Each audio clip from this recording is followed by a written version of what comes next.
এখন বিশেষ সংবাদমেল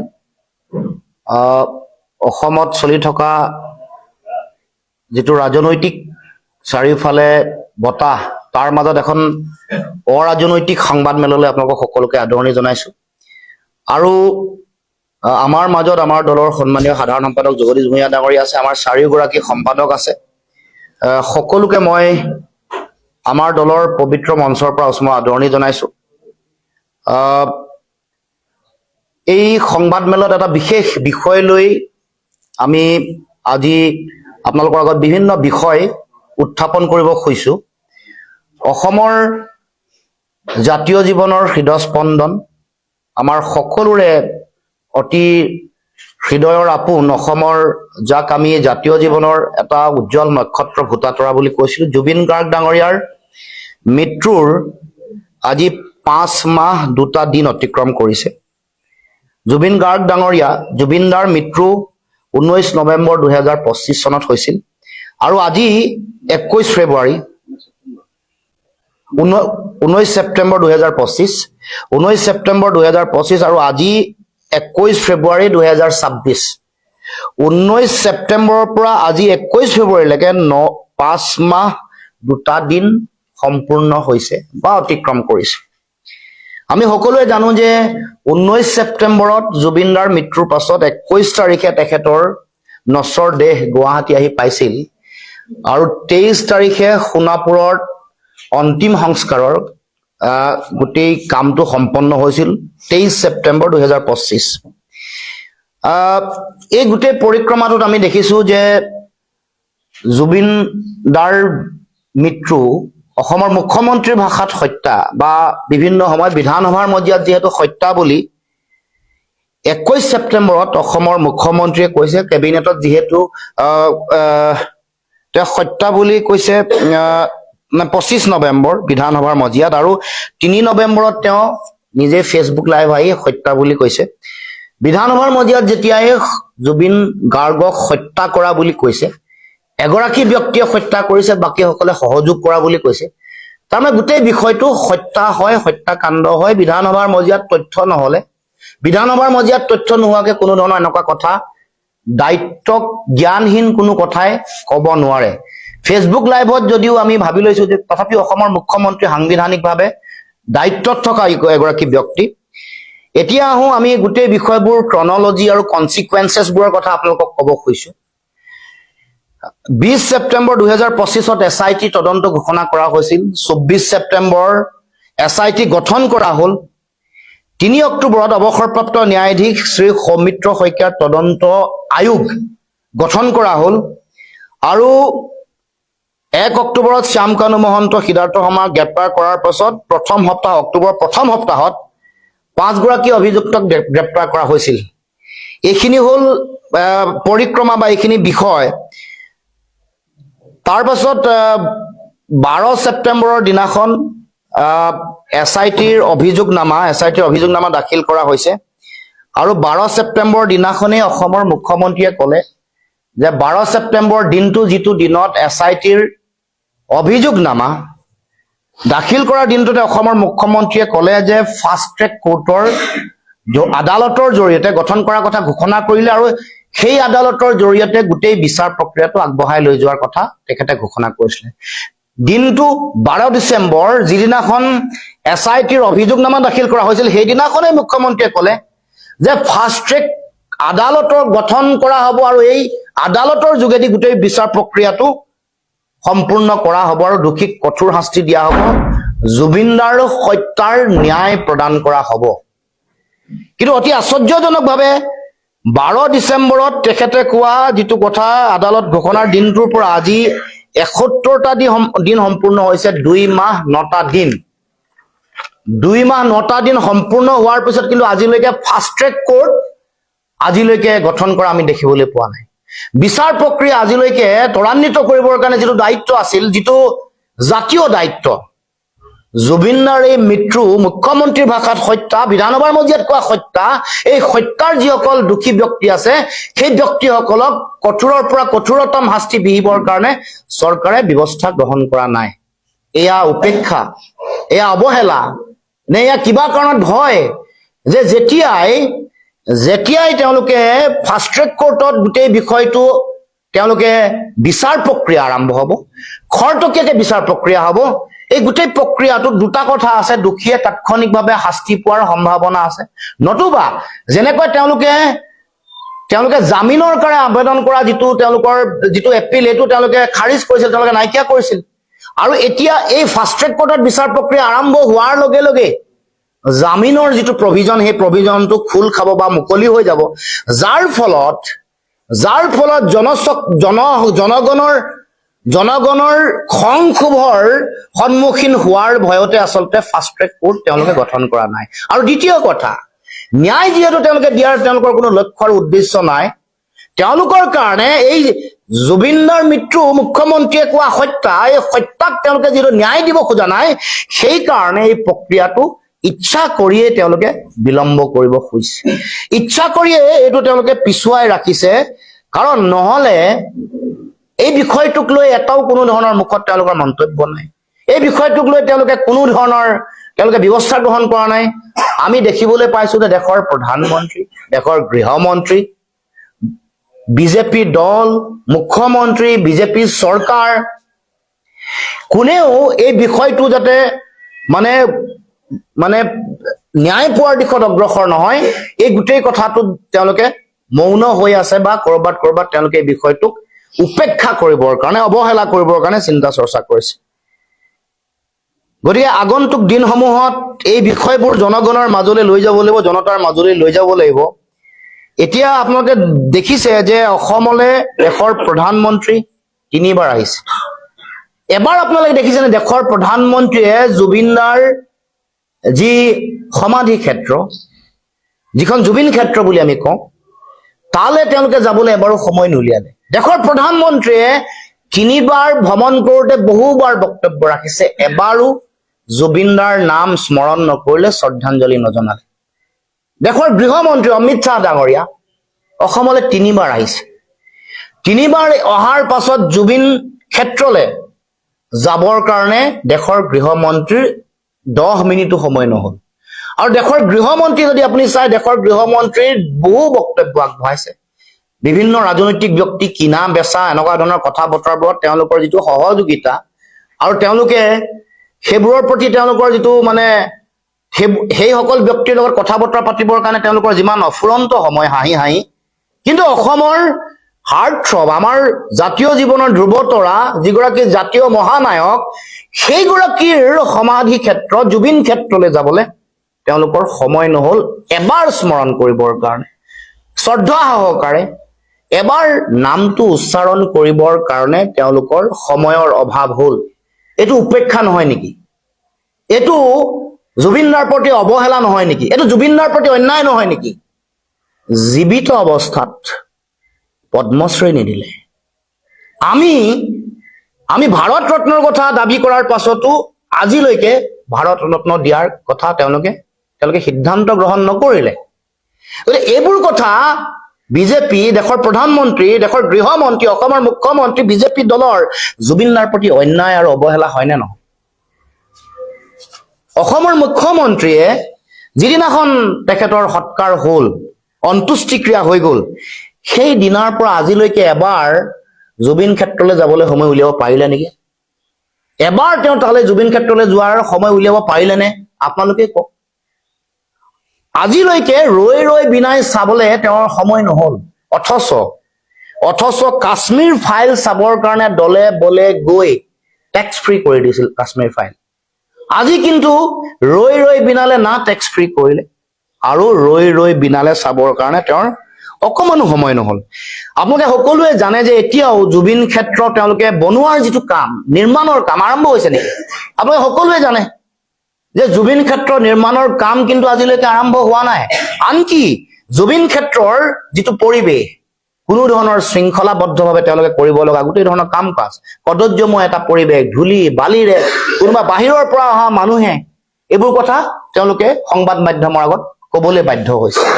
আৰু অতি আচৰিত কথা, কিছুদিনৰ আগলৈকে আমি গম পোৱা মতে উপযুক্ত যিটো অনাময় যিটো ব্যৱস্থা, এই ব্যৱস্থাও তেওঁলোকে কৰি দিয়া হোৱা নাই। এয়া এয়া জুবিনদাৰ প্ৰতি অন্যায় অৱহেলা আৰু অবজ্ঞাৰ মনোভাৱ নহয় জানো গতিকে আমি বিষয়বোৰ পুনৰ উত্থাপন কৰিব কৈছো আৰু আমি আজি এই সংবাদমেলৰ যোগেদি আমি দাবী কৰিছো যে তাৎক্ষণিকভাৱে ফাষ্ট ট্ৰেক কোৰ্ট তেওঁলোকে গঠন কৰক হয়তো নিৰ্বাচনৰ এসপ্তাহমানৰ আগত ফাষ্ট ট্ৰেক কোৰ্ট গঠন কৰি তেওঁলোকে ভোট ল'বলৈ ধান্দা কৰিব পাৰে কাৰণ তেতিয়া তেওঁলোকে এই সময়টো অতিক্ৰম কৰি গুচি যাব এই যে জামিন আবেদন কৰাৰ বিষয় বা ফাষ্ট ট্ৰেক কোৰ্টৰ বিচাৰৰ গোটেই প্ৰক্ৰিয়াটো সম্পূৰ্ণ কৰাৰ লগে লগে যিহেতু তেওঁলোকৰ জুলুঙাৰ মেকুৰী ওলাই পৰিব তেওঁলোকে যিহেতু যিসকল দোষী ব্যক্তি আছে তেওঁলোকক শাস্তি দিবৰ তেওঁলোকৰ অলপমানো তিলমানো তেওঁলোকৰ ইচ্ছা নাই সেই কথাটো যিহেতু ওলাই পৰিব জুলুঙাৰ মেকুৰী ওলাই পৰাৰ ভয়তে ফাষ্ট ট্ৰেক কোৰ্ট বনোৱা নাই ফাষ্ট ট্ৰেক কোৰ্টখন তেওঁলোকে গঠন নকৰি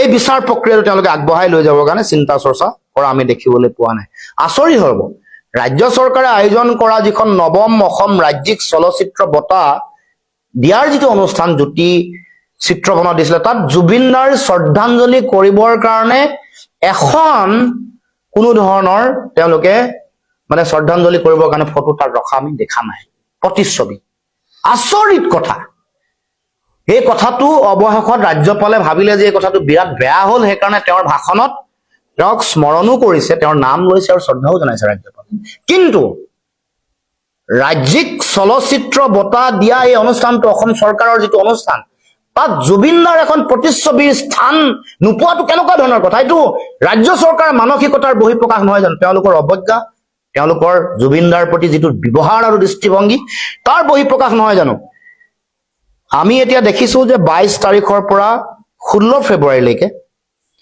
আমাৰ শুনানি প্ৰক্ৰিয়া 22 ডিচেম্বৰৰ পৰা 16 ফেব্ৰুৱাৰীলৈকে শুনানি প্ৰক্ৰিয়া চলি আছে কেইবাটাও শুনানি হৈছে মানে এনে সাধাৰণতে শুনানি প্ৰক্ৰিয়া যেতিয়া চলি থাকে ফাষ্ট ট্ৰেক কোৰ্টত যেতিয়া নহয় আপোনালোকে যেটো জানেই যে তাৰিখ পে তাৰিখ যেটো চলিয়ে থাকিব তাৰিখ পে তাৰিখ চলি আছে এতিয়া 400 সাক্ষী এগৰাকী অধিবক্তাই যেটো হিচাপ নিকাচ কৰি দিছে যে 400 গৰাকী সাক্ষীক যদি এই গোটেই শুনানি প্ৰক্ৰিয়াটোত অংশগ্ৰহণ কৰিব লাগে বা গোটেই বিচাৰটো সম্পূৰ্ণ হ'ব লাগে 20 বছৰতকৈ কম সময় নালাগে তাৰ মানে ভাবি চাওকচোন তেওঁলোকৰ চিন্তা আৰু মানসিকতা আৰু তাতকে ডাঙৰ কথা ছিংগাপুৰৰ কৰোনা আদালতত যেতিয়া বিচাৰ প্ৰক্ৰিয়া চলি আছে ভাৰতবৰ্ষৰ লগত এখন ন্যায়িক সহযোগিতা চুক্তি ছিংগাপুৰৰ লগত আছে এটা ন্যায়িক বিধি ব্যৱস্থা মৰ্মে ন্যায় প্ৰক্ৰিয়াটোত অংশগ্ৰহণ কৰা ভাৰতবৰ্ষৰ এক্সটাৰ্নেল এফেয়াৰ্ছ মিনিষ্ট্ৰীয়ে কক বা গৃহ পৰিক্ৰমা মন্ত্ৰণালয়ৰ ফালৰ পৰা যিটো অধিবক্তা বা ন্যায়াধীশ নিযুক্তি দিয়াৰ যিটো বিষয়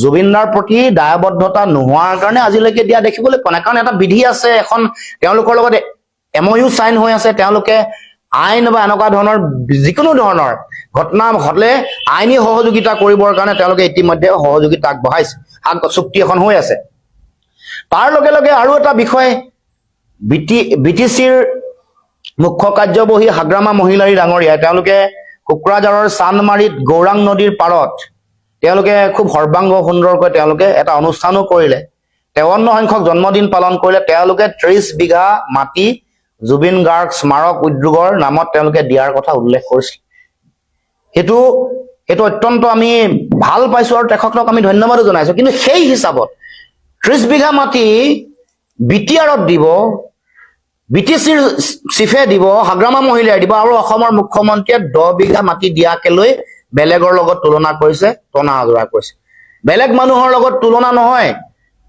ডক্টৰ ভূপেন হাজৰিকাৰ নিজা যিটো সত্তা যিটো তেওঁৰ হেৰি তাৰ লগত জুবিন গাৰ্গ একাকাৰ কৰা কথাটো মুখ্যমন্ত্ৰী যিটো দৃষ্টিভংগী হেতু মই ভাবো যে ভাল কথা নহয় আৰু তাৰ লগে লগে তেওঁলোকে অসমৰ মুখ্যমন্ত্ৰীয়ে কৈছিলে যে যোৰহাটত তেখেতসকলে জুবিনদাৰ নামত তেখেতসকলে তেওঁলোকে এখন স্মৃতি সৌধ বা এটা স্মাৰক তেওঁলোকে বনাব কলাক্ষেত্ৰ বনাব কিন্তু আমি দেখিছো যে আজিলৈকে কিন্তু যোৰহাটত কোনো কাম প্ৰক্ৰিয়া আৰম্ভ হোৱা নাই মাটি অধিগ্ৰহণ কৰিলে না কাম যিটো জুবিন ক্ষেত্ৰ য'ত আমাৰ একেবাৰে নাতি দূৰত দিছপুৰৰ আমাৰ যিসকল নেতা আছে নেতাসকল বহি থকা সচিবালয়ৰ পৰা বৰ বেছি দূৰ নহয় তাৰ কামে আৰম্ভ হোৱা নাই যোৰহাটতো কোনো ধৰণৰ কাম আৰম্ভ হোৱা নাই এতিয়া হত্যাৰ সেই সময়টোত 13 গৰাকী মানুহ উপস্থিত আছিল আপোনালোকে সকলোৱে জানে 5 গৰাকী কৰায়ত্ব কৰা হৈছে 3 গৰাকী এতিয়াও জেলত আছে বাকীসকল হয়তো সম্ভৱতঃ নাই কিন্তু এই যে 13 গৰাকীৰ 8 গৰাকী 5 গৰাকীক হয়তো কৰায়ত্ব কৰিলে জলনালে, কিন্তু 8 গৰাকীক আজিলৈকে যিসকল মুখ্যমন্ত্ৰী ভাষাত ব্ৰাইট মানুহ, তথাকথিত ব্ৰাইট যিসকল মানুহ আছে, ব্ৰাইট মানুহে অপৰাধ কৰিব নোৱাৰিব বুলি এনেকুৱা কথা নাই। মুখ্যমন্ত্ৰী হয়তো নাজানে, ব্ৰাইটেই হওক বা ধনীয়ে হওক, যিকোনো মানুহৰ অপৰাধ আৰু অপৰাধ প্ৰৱণতা থাকিব পাৰে, আৰু অপৰাধ কৰিলে তেওঁলোকে উপযুক্ত শাস্তি পাব লাগিব। গতিকে 8 গৰাকী তথাকথিত ব্ৰাইট মানুহ যিসকল অপৰাধৰ লগত জড়িত, হত্যাৰ সময়ত সন্মুখত যিসকল উপস্থিত আছিল, সেই 8 গৰাকী ব্যক্তিক কৰায়ত্ব কৰি আনিব নোৱাৰাটো মুখ্যমন্ত্ৰীৰ চূড়ান্ত ব্যৰ্থতা, এইটো জাতীয় অক্ষমনীয় অপৰাধ। আৰু এই কথাই ছিংগাপুৰত মুখ্যমন্ত্ৰীৰ কিবা ব্যৱসায়িক ৰিলেশ্যন সম্পৰ্ক আছে নেকি, সেই কথাও মানুহৰ মাজলৈ সন্দেহ দিনে দিনে আনিছে। এই অভিমন্যু তালুকদাৰ, SMPT, এই ছেমি কণ্ডাক্টৰ, তেওঁলোকৰ মুখ্য কাৰ্যালয়, এই তেওঁলোকৰ মানে তাৰ লগত এই গোটেই কথা বতৰাবোৰ কিবা গোপন লিংক এটা আছে নেকি, এই কথাও মানুহৰ মাজত দিনে দিনে এই প্ৰশ্নবোৰ মানুহৰ মাজলৈ গৈ আছে। গতিকে মানুহৰ মাজত হোৱা প্ৰশ্ন আলোচনা সেইবোৰকো মানুহৰ মাজলৈ, সৰ্বসাধাৰণ জনগণৰ মাজলৈ লৈ যাব খুজিছো। গতিকে আমি ফাষ্ট ট্ৰেক কোৰ্ট তাৎক্ষণিকভাৱে আমি গঠন কৰাৰ দাবী উত্থাপন কৰিছো, আৰু খুব সোনকালে অসম জাতীয় পৰিষদে ফাষ্ট ট্ৰেক কোৰ্ট গঠনৰ কাৰণে, জুবিন দাৰ ন্যায় প্ৰাপ্তিৰ কাৰণে আমি আমাৰ সংগ্ৰামী বা আন্দোলনৰ কাৰ্যসূচী আমি ঘোষণা কৰিম। আৰু মুখ্যমন্ত্ৰীয়ে কৈছিলে যে জুবিন দাক ন্যায় দিব নোৱাৰিলে মোক ভোট দিব নালাগে। এইটো অৰাজনৈতিক সংবাদমেল। মুখ্যমন্ত্ৰীয়ে কোৱা ৰাজনৈতিক বক্তব্য এটা মানুহক শুনুৱাই দিব খুজিছো। মুখ্যমন্ত্ৰীয়ে কৈছিল যে জুবিন দাক যদি নিৰ্বাচনৰ আগত যদি ন্যায় দিব নোৱাৰো, তেতিয়াহ'লে মোক ভোট দিব নালাগে। এইটো মুখ্যমন্ত্ৰী গৰাকীয়ে কোৱা বক্তব্য পুনৰ অসমৰ জনগণৰ জ্ঞাতাৰ্থে মই জনাই দিব খুজিছো।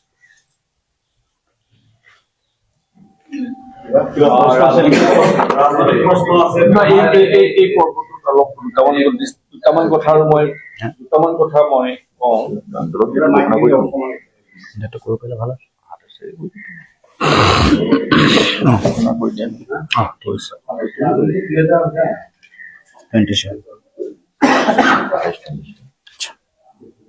সাংবাদিক বন্ধুসকল, আমাৰ সভাপতিয়ে ইতিমধ্যে জুবিনৰ মৃত্যু আৰু তেওঁৰ ন্যায় সম্পৰ্কীয় বক্তব্য উপস্থাপন কৰিছে। আমি প্ৰথম দিনৰ পৰাই কৈ আছিলো যে এইখন চৰকাৰে জুবিনক ন্যায় দিবলৈ বিচৰা নাই।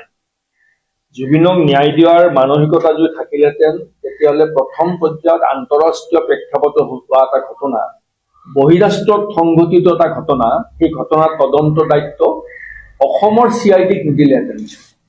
এইটো CBI বা ৰাষ্ট্ৰীয় তদন্তকাৰী সংস্থাক দিলেহেঁতেন। আৰু সেই দাবীটো আমি সেই সময়ত কৰিছিলো যে ভাৰতবৰ্ষৰ বাহিৰলৈ গৈ অসম আৰক্ষীয়ে তদন্ত কৰাটো সম্ভৱপৰ নহয় বা সুচল নহব। গতিকে এটা ৰাষ্ট্ৰীয় তদন্তকাৰী সংস্থা বা CBIৰ দ্বাৰা এই তদন্তটো কৰাব লাগে, সেইটো আমাৰ এটা দাবী আছিল। একে সময়তে আমি কৈছিলো যে একেলগে সাগৰলৈ যোৱা জুবিন গাৰ্গক হত্যা কৰা হল, আৰু সেই সময়ত তাত উপস্থিত থকা যি 15জন ব্যক্তি আছিল, তেওঁলোকৰ 4জনক গ্ৰেপ্তাৰ কৰা হল, বাকী 11জনক গ্ৰেপ্তাৰ কৰা নহল। আমি কৈছিলো যে হত্যাকাণ্ড সংঘটিত হোৱা স্থানত যিসকল ব্যক্তি উপস্থিত আছিল, সকলোকে কৰায়ত্ব কৰিব লাগে, তদন্তৰ আওতালৈ আনিব লাগে, আদালতে বিচাৰ কৰিব কোন দোষী আৰু কোন নিৰ্দোষী। কিন্তু ফলপ্ৰসূ তদন্ত হ'ব পৰা এটাও কাম চৰকাৰখনে বা হিমন্ত বিশ্ব শৰ্মা ডাঙৰীয়া নকৰিলে। তাৰ পাছত হিমন্ত বিশ্ব শৰ্মা ডাঙৰীয়া বিজেপিয়ে ময়ো জুবিন আমিও জুবিন, ময়ো জুবিনৰ অনুৰাগী আমিও জুবিনৰ অনুৰাগী, এই জাতীয় বিভিন্ন শ্লোগান লৈ তেওঁলোকে ৰাজপথলৈ সমদল উলিয়ালে। মুখ্যমন্ত্ৰী এইষাৰ কথাও কলে যে মইহে জুবিনৰ প্ৰকৃত অনুৰাগী, বাকীবোৰ নকল অনুৰাগী। আৰু মই প্ৰকৃত অনুৰাগী হিচাপে জুবিনক ন্যায় দিমেই, এইটো তেখেতৰ বক্তব্য আছিল।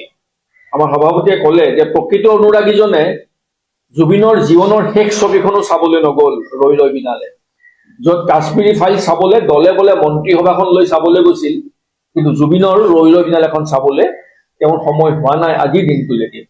ইমানেই প্ৰকৃত অনুৰাগী, কিন্তু তেওঁৰ ভাষাত যিবোৰ নকল অনুৰাগী সকলোৱে ৰৈ ৰৈ বিনালে চালে। এতিয়া কথাটো চাওক যে তদন্তটো ৰাষ্ট্ৰীয় সংস্থাক নিদিওঁতে সন্দেহৰ অৱকাশ থাকি হল যে হিমন্ত বিশ্ব শৰ্মা ডাঙৰীয়া বা বিজেপি চৰকাৰে জুবিন গাৰ্গৰ হত্যাৰ ন্যায় দিবলৈ আগ্ৰহী নহয়। জুবিন গাৰ্গক মৰণোত্তৰভাৱে আমি ভাৰত ৰত্ন দিবলৈ দাবী জনাইছিলো। ভাৰত ৰত্ন দূৰৰ কথা, এটা পদ্ম সন্মানো জুবিন গাৰ্গক দিয়া নহল। বাকী প্ৰেক্ষাপটবোৰ আমাৰ সভাপতিয়ে ব্যাখ্যা কৰিছে। ফাষ্ট ট্ৰেক কোৰ্টখন গঠন নকৰিলে সভাপতিয়ে কৈছে ফাষ্ট ট্ৰেক কোৰ্টখন গঠন নকৰা কাৰণটো কি? আমি সন্দেহ কৰিছো কাৰণটো এনেকুৱা ধৰণৰ যে ত্ৰুটিপূৰ্ণ তদন্ত আৰু দুৰ্বল চাৰ্জশ্বিটখনে অপৰাধীসকলক কৰায়ত্ব কৰি ৰাখিব নোৱাৰে। তেওঁলোকৰ জামিন আবেদন যদি কৰে জামিন নিশ্চিত। গতিকে ফাষ্ট ট্ৰেক কোৰ্ট যদি গঠন হলহেঁতেন তেতিয়াহ'লে এমাহ ডেৰ মাহৰ ভিতৰতে অপৰাধীসকলক সাৰি যাব পৰা সকলো ব্যৱস্থা চাৰ্জশ্বিটখনৰ তদন্ত প্ৰক্ৰিয়াত সম্পূৰ্ণ হৈ আছে। সেইবাবেহে কৰা নাই। নিৰ্বাচনৰ যদি 10 দিন আগত বা 15 দিন আগত ফাষ্ট ট্ৰেক কোৰ্টখন গঠন কৰি দিয়ে আচৰিত হ'বলগীয়া একো নাই। আৰু সেইটোৱে আশংকা কৰিছো যাতে নিৰ্বাচনৰ আগত ফাষ্ট ট্ৰেক কোৰ্টৰ জাজমেণ্ট নাহে। আমি কৈছো যে ন্যূনতম যদি নৈতিকতাবোধ আছে মুখ্যমন্ত্ৰীৰ, নিৰ্বাচনৰ পূৰ্বে দোষীসকলক শাস্তি প্ৰদান কৰি ন্যায় প্ৰাপ্তিৰ পথটো সুনিশ্চিত কৰি দিব লাগে। এইটো আমাৰ দলৰ প্ৰত্যাহ্বান। গতিকে আমি আশা কৰো যে যিমানেই চৰকাৰখনে চেষ্টা নকৰক বা হিমন্ত বিশ্ব ডাঙৰীয়া চেষ্টা নকৰক জুবিনক মচি পেলাবলৈ, জুবিন গাৰ্গক অসমৰ মানুহৰ হৃদয়ৰ পৰা কোনেও মচি দিব নোৱাৰে। জুবিন জীৱন্ত হৈ আছে, জীৱন্ত হৈ আছিল আৰু ভৱিষ্যতলৈ জুবিন জীৱন্ত হৈ থাকিব, প্ৰেৰণাৰ উৎস হৈ থাকিব। জুবিনক প্ৰতিজন অসমীয়া মানুহৰ নিজৰ হৃদয়ত মৰম স্নেহ শ্ৰদ্ধাৰে সদায় জীয়াই ৰাখিব। জুবিন জীয়াই আছে, জুবিন জীয়াই থাকিব। গতিকে জুবিনক ন্যায় দিয়াৰ ক্ষেত্ৰত হেমাহিল কৰাটো অতি নিন্দনীয়, অতি গৰ্হিত। গতিকে আমি চৰকাৰক দাবী জনাইছো যে জুবিনৰ মৃত্যুৰ তদন্তৰ প্ৰক্ৰিয়াটো সমাপ্ত হোৱাৰ পাছত ন্যায় প্ৰক্ৰিয়াটো ত্বৰান্বিত কৰিবলৈ ফাষ্ট ট্ৰেক কোৰ্টখন গঠন কৰক আৰু দোষীসকলক এই নিৰ্বাচনৰ পূৰ্বে তেওঁলোকৰ বিচাৰ প্ৰক্ৰিয়া সম্পূৰ্ণ কৰি তেওঁলোকৰ শাস্তি প্ৰদানৰ জাজমেণ্ট ন্যায় নিৰ্দেশনা, এই নিৰ্দেশনা নিৰ্বাচনৰ পূৰ্বে প্ৰকাশ কৰাৰ ব্যৱস্থা কৰক। জুবিন গাৰ্গক ন্যায় দিব কিয় বিচৰা নাই বুলি মুখ্যমন্ত্ৰী কিয় ন্যায় দিব বিচৰা ভাবে ফোন কৰি কৈছে। জুবিন গাৰ্গ আচলতে জাতীয়তাবাদৰ জাতীয় সত্তাৰ এটা প্ৰতিভূ। জুবিন গাৰ্গে যিমানবোৰ কথা কৈ গৈছিল, যিমানবোৰ কাম কৰি গৈছিল, সেই গোটেই কাম আৰু কথাবোৰে সাধাৰণ মানুহৰ হৃদয়ৰ কথাহে প্ৰকাশ কৰিছিল। জুবিনৰ প্ৰতিটো কথাই সাধাৰণ মানুহে ভাবি থকা কথাবোৰ জুবিনৰ মুখত প্ৰকাশ হৈছিল। সেইকাৰণে সাধাৰণ মানুহে জুবিনক ভাল পাইছিল। সামগ্ৰিকভাৱে ৰাজনৈতিক ব্যৱস্থাটোত চলি থকা পংকিলতা, ভ্ৰষ্টাচাৰ, চৰকাৰী বিধি ব্যৱস্থাৰ ত্ৰুটি বিচ্যুতিসমূহ তেওঁ মুকলিকে মঞ্চৰ পৰা কবলৈ সাহস কৰিছিল। ধৰ্মীয় বিধি ব্যৱস্থাত চলি থকা বিভিন্ন ধৰণৰ কুকাৰ্যবোৰো তেওঁ সেইবোৰো মঞ্চৰ পৰা মুকলিকে কবলৈ সাহস কৰিছিল। যিবোৰ কথা মানুহৰ মনে মনে থাকে কিন্তু মানুহে মুখেৰে প্ৰকাশ কৰিবলৈ সাহস নকৰে বা সংকোচ কৰে, সাধাৰণ মানুহে সংকোচ কৰা কথাবোৰ জুবিন গাৰ্গে নিজৰ মুখেৰে প্ৰকাশ কৰিছিল। সেইকাৰণে জুবিনৰ জনপ্ৰিয়তা আছিল, জুবিন মানুহৰ হৃদয়ৰ পৰা আত্মাত বহি লৈছিল। জুবিনৰ ডাঙৰ কথাটো হ'ল যে জুবিনে মোৰ ধৰ্ম নাই, মোৰ ঈশ্বৰ নাই, এই কথাষাৰ খুব সঘনাই কবলৈ আৰম্ভ কৰিছিল। গতিকে এই কথাষাৰে উঠি অহা প্ৰজন্মক, নতুন প্ৰজন্মক উদ্বুদ্ধ কৰিছিল। উঠি অহা নতুন প্ৰজন্মই জেনজি বুলি যাক কওঁ, সেই প্ৰজন্মই জুবিনৰ সেই কথাষাৰক ফল' কৰিছিল। আৰু সেই কথাষাৰ নিশ্চিতভাৱে ধৰ্মৰ নামত ৰাজনীতি কৰা সকলৰ বাবে ডাঙৰ প্ৰত্যাহ্বান হৈ পৰিছিল। ধন্যবাদ।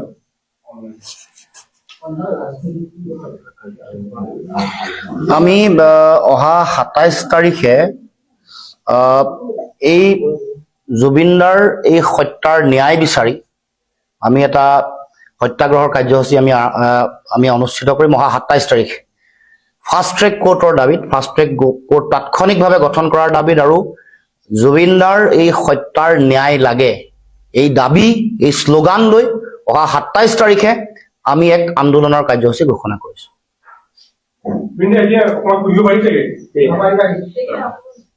নাই আজি এইটোক বাদ দি বেলেগ লাগিব জানো? নহলে ভাল আজি। হয়,